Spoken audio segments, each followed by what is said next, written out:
ये कहानी एक ऐसी महिला की है जिसने अपनी आध्यात्मिक यात्रा की शुरुआत बहुत ही छोटे से गांव से की थी। उसका नाम थी देविका। देविका का जन्म एक सामान्य हिंदू परिवार में हुआ था।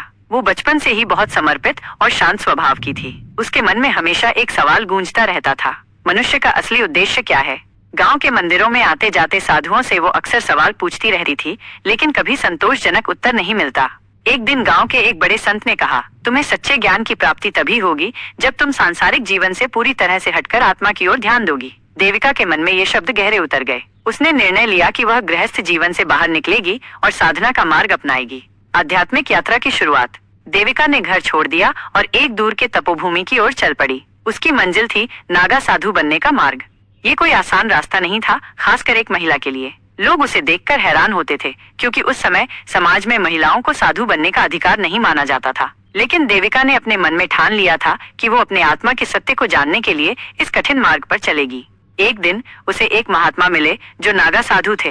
वो महात्मा देविका की दृढ़ता देखकर बहुत प्रभावित हुए और उन्होंने उसे इस कठिन साधना की राह पर चलने का आशीर्वाद दिया। महात्मा ने उसे अपने तप की तकनीक, ध्यान और साधना के बारे में बताया। तपस्वी जीवन और साधना। देविका ने अब एक नई पहचान बना ली थी, एक नागा साधु। वो नंगे पांव चलती, अपने शरीर और मन की तपस्या में लीन रहती। उसे पता था कि इस यात्रा में शारीरिक और मानसिक संघर्ष होंगे, लेकिन वह पूरी तरह से समर्पित हो चुकी थी। वो दिन रात ध्यान करती, मंत्रों का जाप करती और योग साधना में लीन रहती। अपने अस्तित्व को भौतिक दुनिया से मुक्त करके वो केवल आत्मा के सत्य की खोज में थी। ध्यान में उसे कभी कभी जीवन की गहरी सच्चाई का एहसास होता। वो महसूस करती कि उसका शरीर एक अस्थायी मंदिर है जिसे वो केवल आत्मा के जागरण के लिए प्रयोग कर रही है। उसकी साधना और तप के कारण लोग अब उसे महामाई के नाम से पुकारने लगे थे।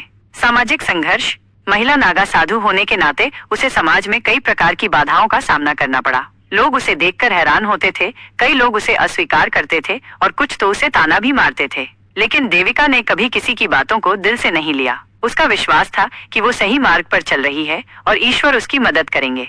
वो जानती थी कि इस साधना के रास्ते में कोई भी कठिनाई उसे अपने लक्ष्य से विचलित नहीं कर सकती। एक दिन उसने एक गहरी साधना के दौरान देखा कि उसके शरीर से निकलकर आत्मा ने पूरी ब्रह्मांड की यात्रा की। वो अद्वितीय अनुभव उसके जीवन का सर्वोत्तम पल था। उसने समझ लिया कि उसकी यात्रा का उद्देश्य आत्मा का मिलन ही है।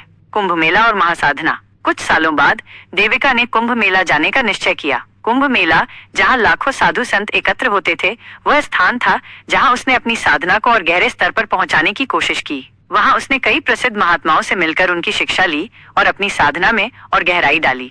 वह दिन प्रतिदिन अपने आत्मज्ञान की ओर बढ़ती जा रही थी। उसका जीवन अब एक मिशन बन चुका था, आत्मा की शुद्धता की प्राप्ति। वो जानती थी कि एक दिन वह उस परम सत्य को प्राप्त करेगी जिसे साधु और संत सदियों से खोज रहे हैं। समाप्ति। देविका की यात्रा बहुत कठिन और संघर्षपूर्ण थी, लेकिन उसने कभी हार नहीं मानी। वो जानती थी कि जब तक वो सत्य की खोज में समर्पित रहेगी, ईश्वर उसकी मदद करेंगे। उसकी यात्रा का अंत एक दिन निश्चित रूप से आत्मज्ञान में होगा, लेकिन अब तक उसकी कहानी सभी महिला साधुओं के लिए एक प्रेरणा बन गई थी। देविका की ये यात्रा हमें ये सिखाती है कि सच्ची साधना का कोई लिंग या भेद नहीं होता। अगर संकल्प मजबूत हो और आत्मा की गहराई को जानने का इरादा हो, तो कोई भी साधक अपने मार्ग पर चल सकता है।